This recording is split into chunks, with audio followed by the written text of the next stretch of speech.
Hello everyone, it's me and welcome back to my YouTube channel Fantasy Story. So आज हम अपने वांगशियान fair of happiness के part 12 को explain करने जा रहे हैं। होप आज का पार्ट आप लोगों को पसंद आएगा। अगर पसंद आए तो प्लीज़ मेरे वीडियोस को लाइक कमेंट कर दीजिएगा और मेरे चैनल को सब्सक्राइब भी कर दीजिएगा। सो आज का पार्ट हम शुरू करते हैं। सो लास्ट पार्ट में हमने देखा था कि विंग वांगजी के घर आता है जिसने ब्लैक कलर की जीन्स ब्लैक कलर की शर्ट पहना था और वो लांजा की तरफ देखते हुए कहता है हेलो लांजा। वांगजी भी एक लाइट स्माइल देता है और कहता है हेलो। विंग कहता है लांजा तुम वाइट शर्ट और वाइट पैंट में बहुत अच्छे लग रहे हो। वांगजी कहता है तुम भी। विंग वांगजी के साथ अंदर आता है। विंग को देखकर जेबुजुन और सुजी हेलो करते हैं। सुजी विंग से कहता है थैंक्स, मैंने सोचा था आप तो आओगे नहीं। विंग अपने मन में कहने लगता है आना तो नहीं चाहता था लेकिन करेले की सब्जी भी नहीं खाना चाहता था। जेबुजुन भी स्माइल करते हुए कहते हैं आपको देखकर पहले से भी ज़्यादा खुशी। विंग भी स्माइल करता है और कहता है ऑफ कोर्स जेबुजुन। वो चारों बैठ जाते हैं और फूड को सर्व करने लगते हैं। वांगजी विंग को कुछ स्पाइसी फूड देता है। विंग उस फूड को चेक कर कहता है वाह ये तो बहुत अच्छा है, क्या आप लोगों ने इसे घर पे बनाया? जेबुजुन स्माइल करते हुए कहते हैं वांगजी ने बनाया। विंग वांगजी की तरफ देखते हुए कहता है लांजा तुम्हें तो शेफ होना चाहिए था, तुम आर्टिस्ट कैसे बन गए? सुजी विंग से कहता है आप सही कह रहे हैं, डैड बहुत अच्छा खाना बनाते हैं। वांगजी कहता है विंग सुजी ने मुझे बताया कि तुम उससे कल रास्ते में मिले थे। विंग वांगजी की तरफ देखते हुए कहता है क्या रास्ते में? विंग सुजी की तरफ देखने लगता है। जैसे ही विंग नहीं बोलने वाला था सुजी नीचे से उसके पैर पर एक लात मारता है। विंग जोर से कहते हैं आ। वांगजी और जेबुजुन दोनों उससे पूछते हैं कि क्या हुआ। तभी विंग कहते या यस, सुजी कल मुझसे मिला था रास्ते में और उसने मुझसे नाइट डिनर के बारे में पूछा था। और अपने मन में कहने लगता है ये लड़का थोड़ा धीरे नहीं मार सकता था क्या? अभी मेरे पैर टूट जाते तो मैं घर किसे जाता? सुजी फिर से कहता है मैंने कहा था ना डैड, वे मास्टर आपसे गुस्सा नहीं है। जैसे ही विंग बोलने वाला था कि नहीं किसने बोला मैं उससे गुस्सा नहीं हूँ, तभी नीचे से सुजी फिर से एक जोरदार किक मारता है। विंग सुजी की तरफ देखते हुए एक क्रैक वॉइस में कहता है हाँ मैं तुमसे गुस्सा नहीं हूँ लांजा, तुम्हें किसने बताया ये सब बातें? वांगजी कहता है फिर तुमने मेरा फ़ोन क्यों नहीं उठाया और तुमने मेरे मैसेज का रिप्लाई भी नहीं दिया? विंग तुरंत वांगजी की तरफ टर्न होता है और उसे घूरने लगता है। उसे समझ नहीं आ रहा था कि वो इस क्वेश्चन का क्या जवाब दे। तभी सुजी कहता है अरे मास्टर वे ने मुझे बताया था ना कि वो थोड़े से बिजी है, आई एम राइट? विंग कहता है क्या मैंने कब बताया? तभी सुजी नीचे से विंग के पैर पर एक फिर से किक मारता है और कहता है रिमेम्बर मैंने आपको कहा था री। वो अपना वर्ड कंप्लीट नहीं करता और तभी विंग कहता है हाँ उसने बताया था, नहीं मतलब मैंने बताया था कि वो थोड़ा मैं थोड़ा बिजी हूँ। वांगजी और जेबुजुन दोनों एक दूसरे को घूरने लगते हैं कि क्या ये बोल क्या रहा है। विंग कहता है चलो मैं बात को क्लियर करते ही बोलता हूँ, मैं बिजी था, मैं कल उससे रास्ते में मिला था सुजी से और उसने मुझसे नाइट डिनर के बारे में पूछा था। जेबुजुन कहते हैं मास्टर वे आप क्या बोल रहे हैं? तो सुजी कहता है वो कुछ नहीं बोल रहे, वो बेचारे कुछ बोलने के लायक ही नहीं है, चलो हम खाना खाते हैं। वो सारे खाना खाने लगते हैं और वो खाना खाते हुए ऐसे बहुत सारी बातें करने लगते हैं। जेबुजुन और विंग दोनों कहते हैं कि हमारे मिले हुए तो कितने दिन हो गए। और जैसे ही वो लोग खाना खत्म करते हैं तभी जेबुजुन और सुजी दोनों खड़े हो जाते हैं। जेबुजुन कहते हैं मास्टर वे अब हम चलते हैं। विंग कहता है क्या आप लोग कहाँ जा रहे हैं? जेबुजुन कहता है मुझे अपने फ्रेंड के घर में जाना है, कुछ बिजनेस वर्क है और कल अंकल जी आ रहे हैं बिजनेस ट्रिप से, तो मैं उनको भी लेता हुआ आ जाऊँगा। और विंग कहता है, और सुजी तुम्हें भी क्या बिजनेस ट्रिप पे जाना है? सुजी कहता है, नहीं मैं तो जिंके के घर जा रहा हूँ, हमारी मूवी नाइट है ना। एक्चुअली ये सुजी का ही प्लान था कि अगर वो उन दोनों को घर में अकेले छोड़ देंगे तो शायद वांग जी के अंदर इतनी हिम्मत आ जाए कि वो अपनी फीलिंग्स विंग से कन्फेस कर दे। वो दोनों चले जाते हैं। जाने से पहले सीक्रेटली सुजी विंग के कान में कहता है, मेरे डैड को कुछ भी मत बताना। तो विंग उससे कहता है, तुमने बताने के लायक भी नहीं छोड़ा है, मेरे पैर इतने दर्द हो गए ना, मुझे तो लगता है मैं घर भी चल के नहीं जा पाऊंगा। वो दोनों चले जाते हैं और वांग जी वहाँ के कुछ सामान को ठीक करने लगता है जो कि डाइनिंग टेबल पर पड़े हुए थे। विंग वांग जी के घर को अच्छे से घूर रहा था और देख रहा था। तभी वो एक फोटो फ्रेम को देखता है जो कि वॉलपेपर पर लगी हुई थी, जिसमें वांग जी था, जेबुचुन था, लैन चिरेन था और सुजी भी था।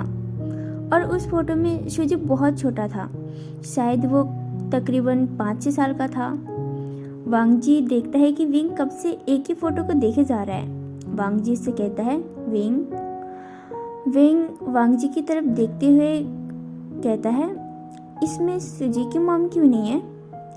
वांग जी कहता है, उनकी डेथ हो गई थी जब सुजी बहुत छोटा था। विंग को लगता है कि लांजान की वाइफ की डेथ हो गई थी जब सुजी बहुत छोटा था और उसे लांजान से ये सब के बारे में बातें नहीं करना चाहिए जो उसे हर्ट करती हो। तभी विंग कहता है, अच्छा लांजा, वैसे क्या पेंटिंग तुमने बनाई है? पर तुमने इन 2 लोगों की फेस क्यों नहीं बनाया? वो पेंटिंग 2 लोगों की थी जो कि झरने के पास एक बहुत बड़े पत्थर पर खड़े थे और नीचे की ओर देख रहे थे। उन्हें पीछे की साइड से दिखाया गया था। एक ने ब्लैक कलर का रोब पहन रखा था और एक ने व्हाइट कलर का रोब पहन रखा था। वांग जी विंग के इस क्वेश्चन का आंसर देते हुए कहता है, मैंने आज तक बहुत बार ऐसे सपने देखे हैं जिसमें ये दोनों इसी पोज पे खड़े थे, पर मैंने आज तक कभी उन दोनों का चेहरा नहीं देखा। वांग जी के इस आंसर को सुनते हुए विंग और भी गौर से उस पेंटिंग को देखने लगता है और उसे एक अजीब सी फीलिंग आती है। तभी वो सडनली आवाज़ सुनता है जो पीछे से उसे कहता है, विंग वापस आ जाओ। विंग टर्न होते हुए वांग जी की तरफ देखता है और कहता है, क्या बोला अंजा, तुमने मुझे क्यों बुलाया? वांग जी कहता है, पर मैंने तुम्हें नहीं बुलाया। विंग को बहुत अजीब लगता है क्योंकि उसने लांजा के जैसे किसी की वॉइस सुनी थी जो उससे बुलाया था। फिर वो सोचता है कि शायद उसका ये कोई वहम होगा और लांजा से कहता है, वाओ लांजा, तुम्हारे तो सपने भी कितने अच्छे अच्छे आते हैं। और एक मेरा सपना है जिसमें चुड़ैलों और भूतों के अलावा कभी किसी अच्छे लोगों की शक्ल नहीं देखी। और कहता है, वेल तुम्हारा अपार्टमेंट भी काफ़ी बड़ा है और काफ़ी कूल है, तुम तो काफ़ी अमीर हो। ऐसा कहते हुए वो विंग की तरफ एक आंख मारता है। विंग का हार्ट तो ऐसा लगता है जैसे अभी के अभी रुक गया हो। ऐसा नहीं है कि विंग ने पहले उससे ऐसे फ्लर्ट नहीं किया था, पर आज तो कुछ ज़्यादा ही था और वांग जी को ऐसा लग रहा था जैसे अभी के अभी उसकी सांसें रुक जाएंगी। कुछ देर तक वो और लांजा ऐसे बातें करते रहते हैं और विंग उससे कहता है कि अब मुझे घर चलना चाहिए। वांग जी कहता है, मैं भी तुम्हें नीचे तक छोड़ने चलता हूँ। वो दोनों साथ में नीचे आते हैं और वांग जी जैसे कार को अनलॉक करता है, विंग कहता है, इसकी कोई ज़रूरत नहीं है लांजा, मैं खुद से चला जाऊँगा। विंग लांजा को गुड बाय कहता है और वहाँ से जाने लगता है। वांग जी अभी भी वहीं पे खड़ा था और पीछे से बस विंग को जाता हुआ देख रहा था और अपने मन में सोच रहा था, क्या उसे अपनी फीलिंग्स विंग के साथ शेयर करनी चाहिए कि वो विंग के बारे में क्या सोचता है। अगर विंग ने उसे एक्सेप्ट नहीं किया तो। पर तभी वांग जी दौड़ता हुआ विंग के सामने आके खड़ा हो जाता है। 2 मिनट के लिए तो वांग जी को भी पता नहीं था कि उसने अभी भी क्या किया। विंग वांग जी की तरफ देखते हुए कहता है, क्या हुआ लांजा? वांग जी कहता है, मैं भी तुम्हारे साथ चलता हूँ। विंग कहता है, क्या बातें कर रहे हो, पर मैंने तुम्हें नाइट डिनर के लिए इनवाइट नहीं किया और अगर गए तो अभी करेले की सब्जी खानी पड़ेगी। वांग जी इससे कहता है, नहीं, मेरा मतलब मैं थोड़ी दूर तक तुम्हारे साथ चलता हूँ। विंग स्माइल करते हुए कहता है, लांजा, तुमने तो मुझे डरा ही दिया था। वांगजी और विंग कुछ देर तक ऐसे चलते हैं। वांगजी को समझ में नहीं आ रहा था कि वो अपनी बातें शुरू करे तो कहाँ से करे। तभी वांगजी कहता है, विंग हाँ में जवाब देता है। तो वांगजी कहता है, क्या शिजी ने तुम्हें वो बताया? वांगजी ने अपने वर्ड्स कंप्लीट नहीं किए होते, पर विंग को लगता है कि वांगजी उसके बारे में बात कर रहा है। जब शिजी उनके घर आया था और शिजी ने बताया था कि डांट पड़ने पर बचाने वाली कोई माँ भी नहीं है। विंग कहता है, ऑफ कोर्स लांजा, शिजी ने मुझे इस बारे में बताया था। तुम्हें एक ही चीज़ को बार बार याद करने की जरूरत नहीं है जिसे हम बदल नहीं सकते। और कहता है, पास्ट में ऐसी बहुत सारी चीज़ें होती है जिसे हम चाह के भी अब चेंज नहीं कर सकते। और वांगजी की तरफ देखते हुए कहता है, लांजा, तुम्हें याद है तुमने मुझसे एक बार पूछा था कि मैं अपने ब्रदर और सिस्टर के साथ क्यों नहीं रहता? वांगजी बस उससे कहता है। फिर विंग उससे बताता है कि वो अपने ब्रदर और सिस्टर के साथ क्यों नहीं रहता। वो कहता है कि ये तो कुछ ही साल पहले की बात थी, जब विंग जेंग फैमिली के साथ रहता था। एक दिन जेंग फैंग मैन और मैडम यू की वेडिंग एनिवर्सरी थी। उनके घर में पार्टी थी और उसका सारा प्रिपरेशन विंग कर रहा था। वहाँ पे बहुत सारे लोग आए थे, जिसमें रिलेटिव थे, क्लोज फ्रेंड थे और सब बिजनेस पार्टनर्स भी थे। वहाँ पर सब मौजूद थे जो पार्टी को एंजॉय करने आए थे। कुछ लोग वहाँ पे खड़े होकर बातें कर रहे थे और कुछ लोग पार्टी का एंजॉय कर रहे थे। विंग वेटर से ड्रिंक का कुछ गिलास लेता है और जेंचा के पास जाता है। वो एक ड्रिंक जेंचा को, एक ड्रिंक जेंग फैंग मैन को और एक ड्रिंक खुद भी लेता है। जेंचा और वो सामने खड़े होकर बातें कर रहे थे, तभी वो देखते हैं कि जेंग फैंग मैन की तबीयत खराब हो रही है, उसे सांस लेने में प्रॉब्लम हो रही है। वो दोनों जेंग फैंग मैन की तरफ जाते हैं और सब लोग उसे कहते हैं कि किसी को हॉस्पिटल में फ़ोन करो। जब जेंग फैंग मैन को हॉस्पिटल लेके जाया जाता है तो सब लोग बाहर खड़े थे काफ़ी देर से। मैडम यू और जैन यानली जो कि बहुत जोर जोर से रो रही थी। जेंचा का भी रो रो कर आंखें पूरी लाल हो गई थी। विंग से सबकी ऐसी हालत देखी नहीं जा रही थी। वो यानली और मैडम यू के पास जाता है और कहता है, आप दोनों को घर जाना चाहिए, आप कब तक यहाँ पर ऐसे खड़े रहेंगे? मैडम यू उससे कहती है, विभूषण, क्या हमारे जाने से जेंग फैंग मैन की हेल्थ ठीक हो जाएगी? विभूषण यानली की तरफ देखते हुए कहता है, सीजे, कम से कम आप तो मेरी बात मानिए। यानली बस नाम में सिर हिला देती है। विभूषण उससे कहता है, जिनलिंग और जिन जिशुआन आपका इंतजार कर रहे होंगे। पर यानली उससे कहती है, आशियान, जब तक डॉक्टर हमें नहीं बताते कि फादर की हेल्थ अच्छी है, हम घर नहीं जाएंगे। तभी वहाँ पर एक डॉक्टर आता है जिसका नाम चेंग सिन होता है। वो उन लोगों के पास आता है और कहता है, क्या रूम नंबर 6 के पेशेंट के फैमिली मेंबर आप ही हो? सब लोग हाँ में जवाब देते हैं। डॉक्टर चेन उन्हें कहता है कि मुझे माफ़ करना, वो अब नहीं रहे। सब लोग को तो जैसे 100 की लग जाता है। यानली और मैडम यू तो और भी ज़्यादा जोर जोर से रोने लगते हैं और उनकी हालत इतनी बुरी हो जाती है। जेंचा गुस्से से उस डॉक्टर के कॉलर को पकड़ते हुए कहता है, शट अप, तुम क्या बकवास कर रहे हो? तुम्हें डॉक्टर किसने बनाया? तुम मेरे डैड को अच्छे से चेक करो, उन्हें कुछ नहीं हुआ है। विंग की आंखें भी पूरी आंसू से भर गई थी और उसे समझ में नहीं आ रहा था कि ये हो क्या रहा है।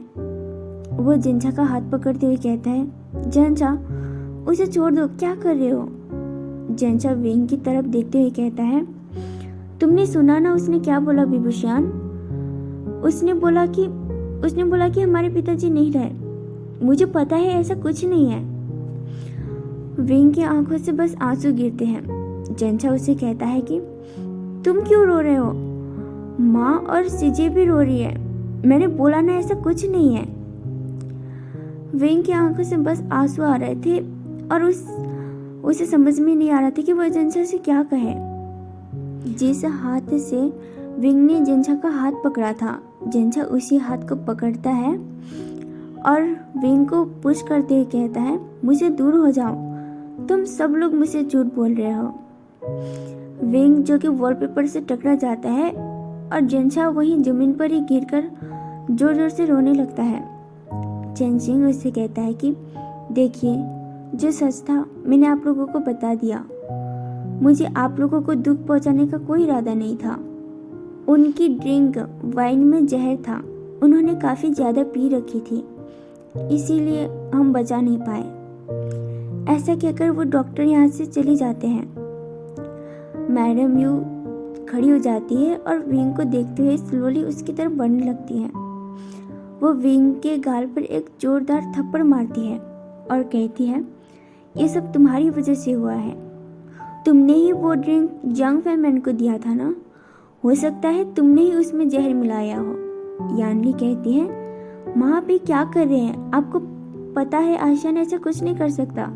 मैडम यू कहती है, तुम चुप रहो, तुम लोगों ने ही बिगाड़ा इसे और तुम लोगों ने देख लिया कि आज उसने क्या किया। ऐसा कहकर वो भी वहीं पर जोर जोर से रोने लगती है। विंग बस एक साइड पे खड़ा था।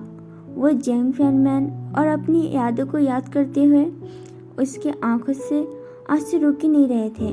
वो कहता भी क्या कहता, क्योंकि अगर वो कहता भी कि ये सब उसने नहीं किया तब भी मैडम यू उसकी एक भी बात नहीं सुनने वाली थी। यानली जो कि मैडम यू को संभालने की कोशिश कर रही थी, पर उसके आंखों से भी आंसू रुकने का नाम ही नहीं ले रहे थे। सब लोगों की हालत बहुत बुरी थी। सबको ऐसा लग रहा था जैसे किसी ने झूठ बोल दिया हो उनसे, और विंग को तो बस ऐसा लग रहा था कि वो कोई बहुत बुरा सपना देख रहा हो और कोई बस आके उससे कह दे कि तुम तो बस सपने देख रहे हो, एक बार उठ जाओ तो ये सब कुछ ठीक हो जाएगा। सो गाइस, हम आज का पार्ट यहीं पे ख़त्म करते हैं। होप आज का पार्ट आप लोगों को पसंद आया होगा। लग रहा था। अगर आपको ये पार्ट पसंद आया तो वो प्लीज इतना भी मेरे अच्छा वीडियोस नहीं को है। लाइक कमेंट करना मत भूलिएगा। एंड गाइस, वो तुमसे तो बेटर ही आपको है। क्या लगता है कि अगले दिन अभी विंग वहाँ आगे रेस्टोरेंट पास्ट में में पहुंच क्या जाता हुआ है। होगा जिसकी वजह विंग से ऐसा- विंग अपने विंग ब्रदर से और कहता सिस्टर है, के साथ नहीं रहता लगता है था। तुमने कुछ बहुत अच्छा काम किया है। अगर आपको जानना है तो प्लीज मेरे वीडियोस का विंग बड़ी वेट सी स्माइल करिएगा। करते ही कहता है, तब तक के लिए बाय, क्या टेक केयर। इनाम सच में?